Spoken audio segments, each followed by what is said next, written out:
जरा सोचिए, क्या कभी आपके साथ ऐसा हुआ है कि कोई इंसान आपकी जिंदगी से चला गया, लेकिन उसकी आदत, उसकी बातें, उसके बिना अधूरा लगने वाला एहसास, वो अब तक आपके साथ है? कोई दोस्त, कोई प्यार या फिर कोई गुरु, जिसने आपके दिल में ऐसी जगह बना ली कि चाहकर भी आप उन्हें भूल नहीं पाए। क्या आपने कभी सोचा, क्यों कुछ लोग हमें भूल जाते हैं, लेकिन कुछ लोग हमें अपनी लत बना लेते हैं? क्यों उनके बिना जिंदगी अधूरी लगती है, और क्यों उनका असर हमारे अंदर इतनी गहराई तक उतर जाता है? ये सिर्फ चार्म या ब्यूटी का खेल नहीं है, ये है मानव मन की गहराई, वो साइकोलॉजी जिसे स्टोइक फिलोसोफर्स ने सदियों पहले समझा और बताया था। स्टोइसिज्म हमें सिखाता है, तुम्हारी सबसे बड़ी ताकत तुम्हारी शांति है, और तुम्हारा सबसे बड़ा आकर्षण तुम्हारा चरित्र। लेकिन अगर इस शांति और चरित्र को सही तरीके से समझ लिया जाए, तो आप लोगों के लिए सिर्फ इंसान नहीं रह जाते, बल्कि उनकी आदत बन जाते हो। आज हम स्टोइक विजडम और मॉडर्न साइकोलॉजी के आधार पर 10 ऐसे तरीके सीखेंगे जिनसे आप लोगों को अपनी लत लगा सकते हैं, न सिर्फ चार्म से, बल्कि अपने विचारों, प्रेजेंस और एनर्जी से। और याद रखिए, यह वीडियो सिर्फ रिलेशनशिप के लिए नहीं है, यह उन सभी सिचुएशंस पर लागू होता है, दोस्ती, परिवार, काम, इन्फ्लुएंस और सोसाइटी। तो चलिए शुरू करते हैं। लेकिन उससे पहले, अगर आप स्टोइसिज्म और साइकोलॉजी से जुड़ी ऐसी ही गहरी बातें सीखना चाहते हैं, तो अभी स्टोइक प्रिंस को लाइक, शेयर और सब्सक्राइब जरूर करें। और हाँ, कमेंट में मुझे ये भी बताइए, क्या कभी आपकी जिंदगी में भी कोई ऐसा इंसान आया है जिसकी आदत आज तक आपके साथ है? पहला तरीका, अपनी मौजूदगी को रेयर बनाओ। जरा अपने जीवन में झांक कर देखिए, क्या कभी ऐसा हुआ है कि जब कोई इंसान आपके आसपास बार बार मौजूद रहा, तो आप उसे हल्के में लेने लगे, लेकिन जैसे ही वही इंसान अचानक कम दिखने लगा, तो उसके लिए आपके मन में क्यूरियोसिटी बढ़ गई। यही है ह्यूमन साइकोलॉजी। जो चीज़ जितनी आसानी से मिलती है, उतनी जल्दी उसकी वैल्यू कम हो जाती है, और जो चीज़ जितनी रेयर होती है, उसकी कीमत उतनी ही बढ़ जाती है। यही प्रिंसिपल इंसानों पर भी लागू होता है। अगर आप हर वक्त अवेलेबल रहेंगे, हर कॉल का तुरंत जवाब देंगे, हर मैसेज का तुरंत रिप्लाई करेंगे, हर जगह मौजूद रहेंगे, तो धीरे धीरे लोग आपको टेकन फॉर ग्रांटेड लेने लगेंगे। लेकिन अगर आप अपने टाइम और एनर्जी को सिलेक्टिव बना देते हैं, तो आपकी मौजूदगी अपने आप रेयर हो जाएगी, और रेयर होने का मतलब है कीमती बनना। रिसर्च कहती है कि स्कैर्सिटी यानी कमी इंसान के दिमाग में डिजायर पैदा करती है, यानी जो चीज़ आसानी से नहीं मिलती वो हमें ज़्यादा चाहिए होती है। सोचिए, सोने की कीमत क्यों है? क्योंकि वो हर गली नुक्कड़ पर नहीं मिलता।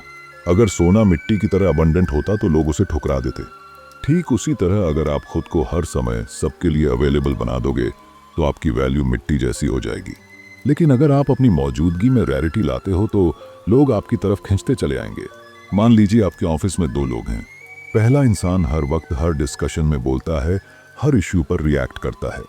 दूसरा इंसान बहुत कम बोलता है, लेकिन जब बोलता है तो कुछ ऐसा कहता है जिससे सबको क्लैरिटी मिल जाती है। अब सोचिए, किसकी बातें लोग ज्यादा याद रखते होंगे, किसके शब्दों का असर गहरा होता होगा? जवाब साफ है, वही जिसकी मौजूदगी रेयर है। क्योंकि रैरिटी क्यूरियोसिटी पैदा करती है, और क्यूरियोसिटी एडिक्शन में बदल जाती है। यही प्रिंसिपल रिलेशनशिप्स पर भी लागू होता है। अगर आप हर वक्त किसी के इर्द गिर्द घूमते रहेंगे, हर समय अवेलेबल रहेंगे, तो सामने वाला आपकी आदत डाल लेगा और वैल्यू कम कर देगा। लेकिन अगर आप अपने लाइफ के गोल्स, हॉबीज और खुद के डेवलपमेंट में बिजी रहते हैं और लिमिटेड टाइम देते हैं, तो आपकी मौजूदगी स्पेशल लगती है। स्टोइसिज्म कहता है, वैल्यू वही बनाता है जो खुद को हर जगह बर्बाद नहीं करता। तो सवाल उठता है, अपनी मौजूदगी रेयर कैसे बनाएं? हर चीज में ओपिनियन मत दो, सिर्फ उसी पर बोलो जहां वैल्यू ऐड कर सकते हो। हर कॉल या मैसेज का तुरंत रिप्लाई मत करो, कभी कभी डिले करो, ताकि लोग समझें कि आपका समय कीमती है। अपने लिए भी समय रखो। अगर आप हर वक्त दूसरों के लिए दौड़ते रहेंगे, तो आपकी एनर्जी खत्म हो जाएगी, और रिस्पेक्ट भी। सिलेक्टिव गैदरिंग्स अटेंड करो। हर इवेंट, हर पार्टी, हर मीटिंग में मौजूद रहना जरूरी नहीं है। स्टोइक्स का मानना था, इंसान की असली ताकत इस बात में है कि वो खुद को कहाँ खर्च करता है और कहाँ नहीं। अगर आप अपनी एनर्जी और प्रेजेंस को हर जगह वेस्ट कर देंगे, तो आपकी कीमत जीरो हो जाएगी। लेकिन अगर आप उसे सही जगह और सही समय पर दिखाते हैं, तो लोग आपकी मौजूदगी के एडिक्ट बन जाएंगे। याद रखिए, लोगों को आपकी ज़रूरत तभी महसूस होगी जब आप हर वक्त उनके पास ना हो। जैसे नमक खाना तभी मज़ेदार लगता है जब सॉल्ट बैलेंस में हो, ज़रा सा कम या ज़रा सा ज़्यादा और स्वाद बिगड़ जाता है। वैसे ही आपकी मौजूदगी रेयर और बैलेंस्ड होनी चाहिए, तभी लोग आपको सिर्फ याद नहीं करेंगे बल्कि आपकी लत लगा बैठेंगे। दूसरा तरीका, इमोशनल इम्पैक्ट डालो। सोचिए आप जीवन में कितने लोगों को भूल गए हैं क्योंकि उनके साथ केवल सरफेस लेवल बात हुई थी, सिर्फ फैक्ट्स, सिर्फ डेटा, सिर्फ फॉर्मल ग्रीटिंग्स। ऐसे लोग बस मेमोरी में फेड हो जाते हैं। लेकिन वही लोग जिन्हें आप कभी नहीं भूलते, वो होते हैं जिन्होंने आपके दिल को छू लिया।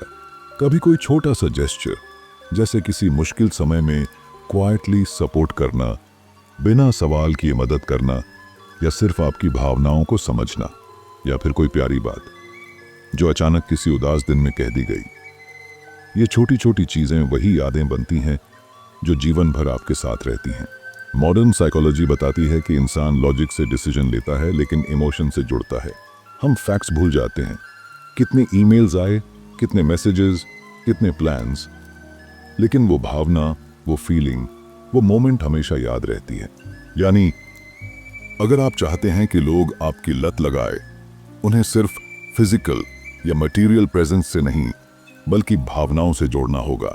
मान लीजिए आपके दोस्त या कॉलीग किसी पर्सनल ट्रेजेडी से गुजर रहे हैं, किसी करीबी का निधन, किसी बड़े फेलियर का सामना या इमोशनल स्ट्रेस।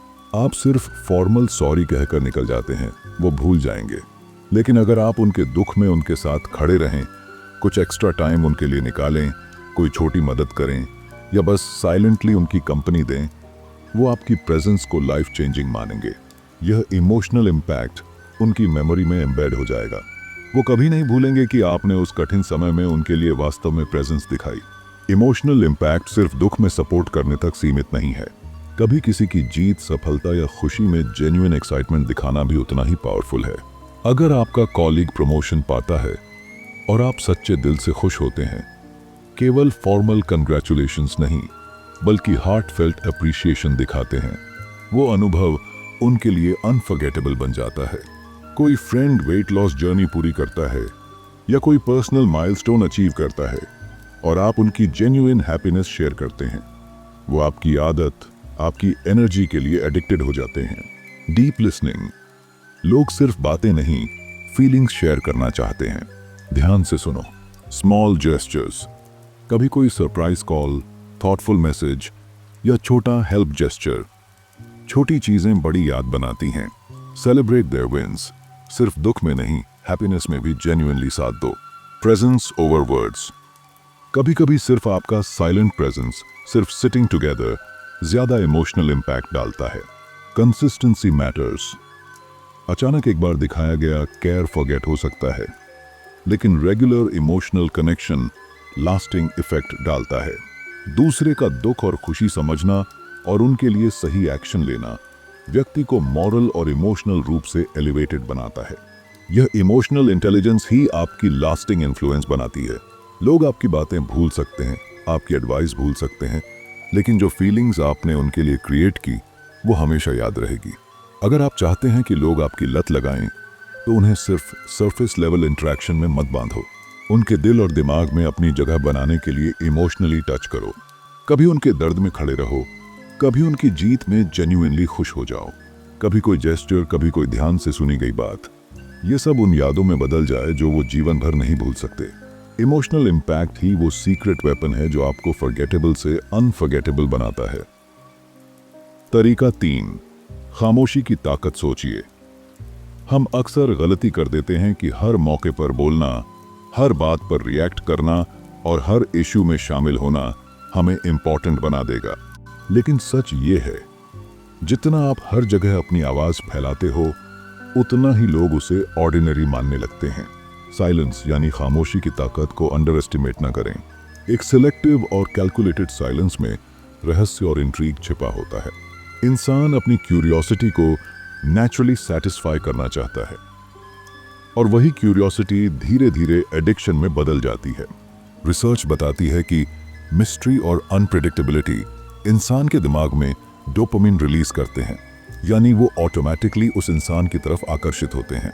जब आप हर समय बोलते हैं, हर रिएक्शन इंस्टेंटली देते हैं, तो लोग प्रिडिक्ट कर लेते हैं कि आप नेक्स्ट मूव क्या करेंगे। प्रिडिक्टेबल इंसान बोरिंग हो जाता है। लेकिन जब आप सेलेक्टिव रहते हैं, कभी बोलो, कभी चुप रहो, कभी रिएक्ट करो, कभी ऑब्जर्व करो, हर बार अपनी ओपिनियन रिवील न करो, तो लोग आपकी वर्ड्स को वैल्यू देने लगते हैं। हर शब्द और हर एक्शन उनके लिए महत्वपूर्ण बन जाता है। याद कीजिए, अपने स्कूल या कॉलेज के दिन कोई ऐसा छात्र या दोस्त था जो बहुत कम बोलता था, लेकिन जब भी वो बोलता, सब ध्यान से सुनते थे। वो बोलते ही नहीं, उसकी सन्नाटा भरी पर्सनैलिटी ही लोगों की क्यूरियोसिटी और एडमिरेशन का कारण बन जाती थी। साइलेंस ही उसकी पावर थी, उसकी खामोशी ही उसकी लत बन गई थी। Practical tips. पहला, हर इश्यू पर इंस्टेंट रिएक्शन मत दो। 2, हमेशा अपनी राय रिवील मत करो। तीसरा, कॉन्वर्सेशंस में थोड़ी मिस्ट्री रखो, सबको जानने की जरूरत नहीं। चौथा, साइलेंस में भी अपनी अथॉरिटी दिखाओ। कॉन्फिडेंस के साथ चुप रहना पावरफुल होता है। स्टोइक्स कहते थे, हर बात बोलना नहीं, सोच समझकर बोलना इंसान को वास्तव में महत्वपूर्ण बनाता है। तरीका 4, वैल्यू दो, लेकिन ओवरडू मत करो। आप हर समय दूसरों को खुश करने, मदद करने और इम्प्रेस करने में लगे रहते हैं। शुरुआत में लोग इम्प्रेस्ड होते हैं, लेकिन धीरे धीरे आपको टेकन फॉर ग्रांटेड लेने लगते हैं। क्यों? क्योंकि वैल्यू केवल प्रेजेंस या हेल्प देने से नहीं बनती। वैल्यू तभी बनती है जब वो टाइमली और मीनिंगफुल हो। एडिक्शन का मतलब यही है, लोग आपकी जिंदगी में रियल पॉजिटिव इम्पैक्ट महसूस करें। लेकिन ओवरडू करोगे, यानी बार बार हर वक्त हेल्प या एडवाइस दोज, तो लोग आपकी इंपॉर्टेंस भूल जाएंगे, डिपेंडेंसी बन जाएगी और रिस्पेक्ट खत्म। Humans inherently value scarcity. चीज जितनी रेयर होती है, उसकी कीमत उतनी बढ़ती है। यदि आप हर वक्त मदद कर रहे हैं, लोग इसे एक्सपेक्टेड समझ लेते हैं। लेकिन अगर आप लिमिटेड मीनिंगफुल हेल्प करते हो, तो लोग आपकी कंट्रीब्यूशन को ट्रेजर मानते हैं। मान लीजिए, आपका कोई कॉलीग लगातार गाइडेंस मांगता है। पहला, अगर आप हर बार उसका काम खुद कर देते हो, वो आपकी प्रेजेंस का वैल्यू नहीं समझेगा। दूसरा, अगर आप सिलेक्टिव तरीके से गाइड करते हो, सिर्फ क्रिटिकल मोमेंट्स पर एडवाइस देते हो, उसकी ग्रोथ में आपकी इंपॉर्टेंस और इम्पैक्ट क्लियरली दिखती है। इसी तरह रिलेशनशिप्स में भी यही प्रिंसिपल काम करता है। हर समय प्यार दिखाने से डिपेंडेंसी बनती है, लेकिन टाइमली केयर, एप्रिशिएशन और सपोर्ट, ये लास्टिंग इमोशनल कनेक्शन बनाता है। Practical tips. पहला, हर मदद इंस्टेंटली मत करो, कभी कभी वेट करना भी रिस्पेक्ट बढ़ाता है। दूसरा, हर बार एडवाइस मत दो, जब लोग सच में जरूरत महसूस करें तभी गिव। तीसरा, अपनी एनर्जी और टाइम की लिमिट तय करो, इसे रिस्पेक्ट और वैल्यू का फाउंडेशन बनाओ। चौथा, ओवर प्रॉमिसिंग मत करो, हमेशा जितना कहो उतना डिलीवर करो। स्टोइक्स कहते थे, दूसरों को वही दो जो उनके ग्रोथ के लिए जरूरी है, बाकी पर अपनी एनर्जी खर्च मत करो। वैल्यू देने का मतलब सिर्फ प्रेजेंस नहीं, बल्कि मीनिंगफुल कंट्रीब्यूशन देना है। अगर आप हमेशा सबके लिए यस मैन बनोगे, रिस्पेक्ट और एडिक्शन दोनों खो दोगे। लेकिन जब आप टाइमली, सिलेक्टिव और थॉटफुल वैल्यू दोगे, लोग आपकी लत लगाने लगेंगे। तरीका 5, सेल्फ कंट्रोल दिखाओ। सोचिए, हम में से हर कोई चाहता है कि लोग हमें रिस्पेक्ट करें, एडमायर करें और याद रखें, लेकिन सिर्फ टैलेंट, स्किल्स या चार्म से ये सब संभव नहीं होता। असल ताकत आती है सेल्फ कंट्रोल से। इंसान उन लोगों की तरफ खींचता है जिनके पास अपनी भावनाओं पर कंट्रोल होता है, चाहे वो गुस्सा हो, लालच हो, फियर हो या इंपल्सिव डिजायर्स। जो इंसान अपनी इंटरनल वर्ल्ड को संभाल सकता है, वही एक्सटर्नल वर्ल्ड में अट्रैक्ट करता है। रिसर्च बताती है कि सेल्फ कंट्रोल्ड लोग प्रिडिक्टेबल और ट्रस्टवर्दी लगते हैं। लोग जानते हैं कि वे रैश डिसीजंस नहीं लेंगे। लोग जानते हैं कि आप मुश्किल समय में भी रीजन से काम लेते हो। लोग महसूस करते हैं कि आपकी प्रेजेंस एक स्टेबिलिटी और सिक्योरिटी देती है। यह स्टेबिलिटी और रिस्पेक्ट धीरे धीरे एडिक्शन में बदल जाती है। मान लीजिए, ऑफिस का माहौल कैओटिक है, हर कोई छोटी छोटी बातों पर गुस्से में भड़क रहा है, ब्लेमिंग और आर्ग्यूइंग कर रहा है। अब 2 सिनेरियो सोचिए। पहला, आप भी रिएक्ट कर देते हो जैसे बाकी लोग, खाओस में खो जाओगे, लोग आपको फॉरगेट कर देंगे। दूसरा, आप शांत रहते हो, कामली एनालाइज करते हो और सही सॉल्यूशन निकालते हो। लोग आपकी तरफ नेचुरली खींचते हैं। यह सेल्फ कंट्रोल ही आपकी लत बन जाएगी, क्योंकि लोगों को सबकॉन्शियसली पता चलता है। इस इंसान के प्रेजेंस में हमें हमेशा क्लैरिटी और पीस मिलेगा। इमोशनल ट्रिगर्स पर तुरंत रिएक्ट मत करो। डिफिकल्ट सिचुएशंस में पॉज लो, डीप ब्रीथ करो और रीजन से रिस्पॉन्ड करो। अपने डिजायर्स और इंपल्सिव अर्जेस को हमेशा इवैल्यूएट करो। कंसिस्टेंसी रखो। हर बार काम और कंपोज्ड रहना जरूरी है। स्टोइक्स कहते थे, खुद पर काबू पालो और पूरी दुनिया तुम्हारी दीवानी हो जाएगी। तरीका 6, मिस्ट्री और अनप्रेडिक्टेबिलिटी रखो। सोचिए, कभी आपने नोटिस किया है कि लोग वही इंसान सबसे ज्यादा इंटरेस्टिंग लगते हैं जिनके बारे में आप पूरी तरह समझ नहीं पाते, जिनके एक्शंस अनप्रेडिक्टेबल होते हैं, जिनकी सोच थोड़ी अलग होती है। एडिक्शन तभी पैदा होती है जब सामने वाला प्रेडिक्ट ना कर पाए कि आप अगले पल क्या करेंगे। अगर सब प्रेडिक्टेबल हो जाएगा, क्यूरियोसिटी खत्म, इंटरेस्ट खत्म। ह्यूमंस नेचुरली क्यूरियस क्रीचर्स हैं। हम अननोन की तरफ खींचते हैं। जब कोई प्रेडिक्टेबल नहीं होता तो दिमाग सबकॉन्शियसली उसकी हर एक्शन को ट्रैक करने लगता है। यह क्यूरियोसिटी डोपामिन रिलीज करती है और धीरे धीरे यह इमोशनल और कॉग्निटिव एडिक्शन में बदल जाती है। मिस्ट्री मतलब कोई सीक्रेट नहीं, बल्कि सिलेक्टिव बिहेवियर, सटल अनप्रेडिक्टेबिलिटी और इंटेंशनल सरप्राइजेस। कभी अचानक कोई नया आइडिया प्रपोज करो या क्वाइटली सपोर्ट कर दो। कभी किसी फ्रेंड को सरप्राइज विजिट करो, कभी अनएक्सपेक्टेड गिफ्ट, कभी लास्ट मिनट प्लान चेंज। कभी अपने हॉबीज या लाइफस्टाइल में नया ट्विस्ट लाओ, नया स्किल सीखो, नई एक्टिविटी में इन्वॉल्व हो जाओ। स्टोइक्स कहते थे, चेंज ही लाइफ की सबसे बड़ी कांस्टेंट है। जो बदलता नहीं उसकी वैल्यू फेड हो जाती है। जो अपनी डेली रूटीन में कभी कभी सटल चेंजेस लाओ। हर एक्शन प्रेडिक्टेबली नहीं करो, कभी सरप्राइज एलिमेंट रखो। कॉन्वर्सेशंस में थोड़ी मिस्ट्री रखो, सब कुछ रिवील मत करो। सेल्फ इंप्रूवमेंट में नए स्किल्स या नॉलेज ऐड करो, यह भी अनप्रेडिक्टेबिलिटी का पार्ट है। मिस्ट्री और अनप्रेडिक्टेबिलिटी केवल बिहेवियर का हिस्सा नहीं, बल्कि आपकी साइकोलॉजिकल मैग्नेटिज्म का कोर है। जो लोग इसे समझते हैं वे सबकॉन्शियसली आपकी प्रेजेंस को क्रेव करने लगते हैं। यही वह ताकत है जो लोगों की लत बनती है। तरीका 7, स्ट्रॉन्ग बाउंड्रीज बनाओ। हर जगह हाँ कहना, हर किसी को खुश करना। एडिक्शन तो छोड़ो, रिस्पेक्ट भी नहीं मिलती। लेकिन जब आप अपनी बाउंड्रीज क्लियर रखते हो, क्या एक्सेप्ट करोगे और क्या नहीं, तो लोग आपको वैल्यू देने लगते हैं। बाउंड्रीज ही आपकी पर्सनालिटी को रेयर बनाती हैं और रेयर चीज ही एडिक्शन पैदा करती है। मान लीजिए आप हर किसी की प्रॉब्लम सुनते हैं, लेकिन हर बार सॉल्यूशन नहीं देते। कभी कभी ही गाइडेंस देते हैं, तो लोग उसी गाइडेंस के लिए तरसेंगे। तरीका 8, अपने प्रिंसिपल्स पर जियो। लोग उन लोगों की लत नहीं लगाते जो हवा के साथ उड़ते रहते हैं, बल्कि एडिक्शन उन पर होती है जिनके पास स्ट्रॉन्ग प्रिंसिपल्स हों और जो हर हालात में उस पर टिके रहते हैं। स्टोइसिज्म की फिलॉसफी कहती है, कैरेक्टर इज डेस्टिनी। जब लोग देखते हैं कि आपका कैरेक्टर सॉलिड है, आप झुकते नहीं, टूटते नहीं और अपने प्रिंसिपल्स पर टिके रहते हो, तो वो आपकी तरफ रिस्पेक्ट और एडिक्शन से खींचते हैं। तरीका 9, दूसरों को बेटर वर्जन बनने में मदद करो। सबसे गहरी एडिक्शन तब होती है जब किसी इंसान की वजह से हमारी लाइफ बेटर होती है। अगर आपकी मौजूदगी किसी को बेटर इंसान बनाती है, चाहे प्रोफेशनली, इमोशनली या स्पिरिचुअली, तो वो इंसान आपकी लत लगा बैठेगा। एडिक्शन का अल्टीमेट फॉर्मूला यही है, be the reason someone grows.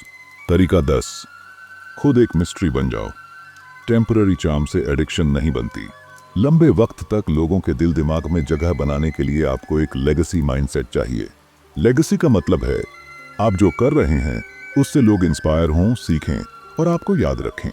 ये वो एडिक्शन है जो मौत के बाद भी खत्म नहीं होती। स्टोइसिज्म का सबसे बड़ा मैसेज यही है, ऐसे जियो कि तुम्हारी मौजूदगी भले ही जरूरी न रहे, लेकिन तुम्हारा असर कभी न मिटे। जिंदगी में लोग आपकी लत लगाएंगे या नहीं, ये आपके हाथ में नहीं, लेकिन आप कैसे इंसान बनते हो, ये पूरी तरह आपके कंट्रोल में है। एडिक्शन सिर्फ लुक्स, मनी या टेम्पररी चार्म से नहीं बनती, वो बनती है आपके कैरेक्टर, आपके प्रिंसिपल्स और आपके इमोशनल इम्पैक्ट से। तो आज से सोचना शुरू करो कि आप ऐसे इंसान हो जिसे लोग भूलना चाहें और भूल ना पाएं, या फिर ऐसे जिसे लोग पास पाकर भी कभी वैल्यू ना करें। चुनाव आपके हाथ में है। स्टोइक्स यही कहते थे, ऐसा इंसान बनो जिसकी मौजूदगी सबको महसूस हो और जिसकी गैर मौजूदगी सबको गहराई से खले।